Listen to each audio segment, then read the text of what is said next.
매일 아침 일어날 때 또 똑같은 하루가 시작되는구나라는 답답한 기분이 들지 않으시나요? 답답한 마음에 삶을 바꿔보고 싶지만 인생이라는 거대한 산 앞에서 막막한 기분도 드실 겁니다. 사실 인생이라는 거대한 산은 아주 사소한 선택으로 변화하기도 합니다. 마치 나비의 작은 날개짓이 지구 반대편에 거대한 폭풍을 일으킨다는 나비 효과처럼 여러분의 인생에도 작은 날개짓이 필요한 것일 수도 있습니다. 변화를 꿈꾸는 여러분들을 위해 작은 선택이 거대한 역사를 만든 이야기를 준비했습니다. 어떤 선택이 역사를 바꿨는지 끝까지 지켜봐 주세요. 영원할 것 같던 진나라가 불과 15년 만에 무너진 후 세상은 새로운 영웅들을 필요로 했습니다. 이때 역사의 무대에 등장한 두 명의 영웅들이 있었으니 바로 초안지로 유명한 항우와 유방이었습니다. 이 두 사람의 행보는 완전히 달랐는데요. 우선 막강한 힘을 가진 항우는 파괴를 통해 길을 열었습니다. 그는 진나라 군대를 무자비하게 무찌르며 힘으로 천하를 제패하려고 했습니다. 반면 유방은 힘으로 진나라 백성들을 제압하기보다 백성들의 마음을 얻는 길을 택했습니다. 이처럼 두 사람은 각자 다른 방법으로 진나라 수도인 함양으로 갔고 전쟁을 피한 덕분에 힘이 약했던 유방이 오히려 항우보다 먼저 함양에 도착할 수 있었습니다. 진나라는 몰라도 진시황의 이름은 한 번쯤 들어보지 않으셨나요? 그 진시황의 수도인 함양이었으니 얼마나 많은 보물들이 있었겠어요. 전쟁에서 이긴 자가 전리품을 챙기는 것이 당연했던 시대, 유방의 부하들은 이 엄청난 보물들에 눈이 멀어 보물들을 약탈하려 했습니다. 이때 유방이 그들을 막아섭니다. 우리는 이 나라를 가질 사람들이지 잠시 지나가는 도둑이 아니다. 이 말에 부끄러워진 부하들은 도둑질을 멈춥니다. 모두가 눈앞의 보물에 눈이 멀었을 때 그 말의 의미를 이해한 사람이 있었으니 바로 오늘 이야기의 진짜 주인공 소하였습니다. 소하의 행동은 모두를 의아하게 만들었습니다. 그는 눈앞의 보물이 아니라 진나라의 법률 문서와 지도, 행정문서 같은 자료들과 책들을 챙겼기 때문이죠. 소하가 챙긴 책들은 전리품으로 치기에는 너무 보잘것없고 심지어 병법서도 아니었기 때문에 전쟁터에서조차 아무런 쓸모도 없어 보였습니다. 이를 본 다른 부하들이 수군거렸습니다. 저 책쟁이 아니랄까봐 저딴 걸 챙기네. 얼마 후 40만 대군과 함께 항우가 함양에 도착합니다. 네가 왔다. 항우는 자신보다 약한 유방이 먼저 함양에 도착한 것을 보고 화가 납니다. 이를 본 유방은 항우 앞에 몸을 바짝 엎드립니다. 아유, 형님 오시기 편하게 제가 길을 닦아놓은 겁니다. 이 말에 안심한 항우에게 화장실 좀 다녀오겠다고 말한 유방은 함양에서 몸을 빼내 도망가 버립니다. 함양을 차지한 항우는 유방과 달리 불을 지르고 약탈을 서슴지 않았습니다. 이때부터 항우와 유방의 운명을 건 전쟁이 시작됩니다. 전쟁 초반 유방의 세력은 항우에게 잽도 되지 않았는데요.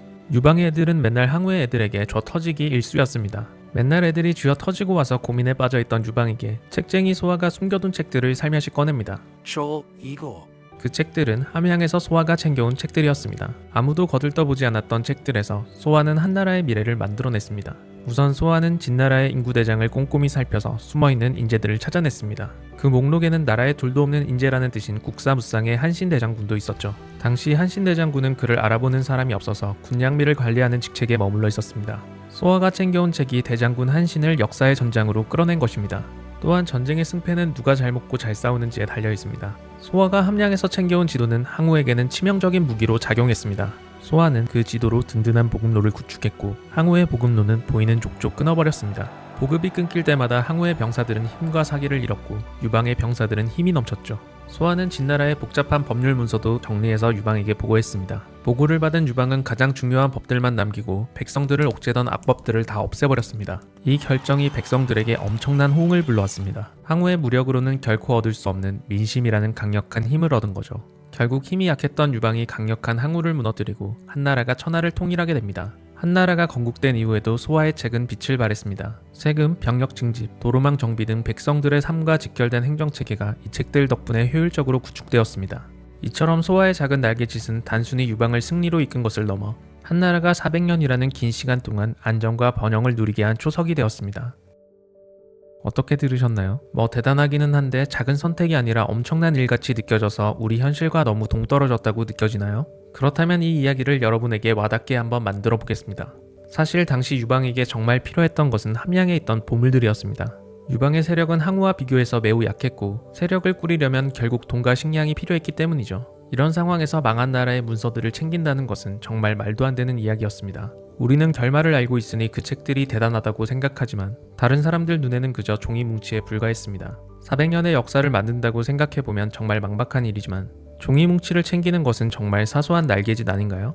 우리 일상에도 소하의 이야기와 같이 작은 선택의 순간들이 거대한 태풍을 만든 사례들이 있습니다. 투자의 현인 워렌 버핏은 투자 초기에 거창한 계획을 세우지 않았습니다.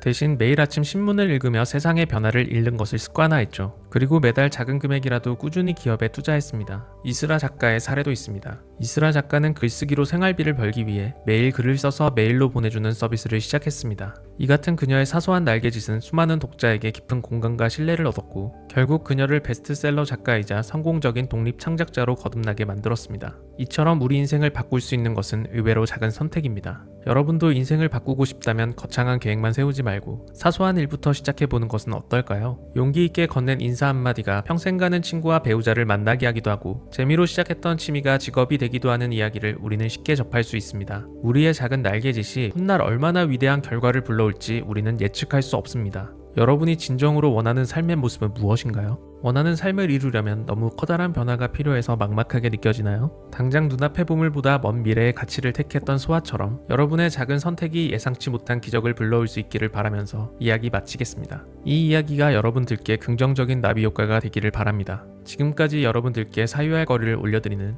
사유식탁이었습니다.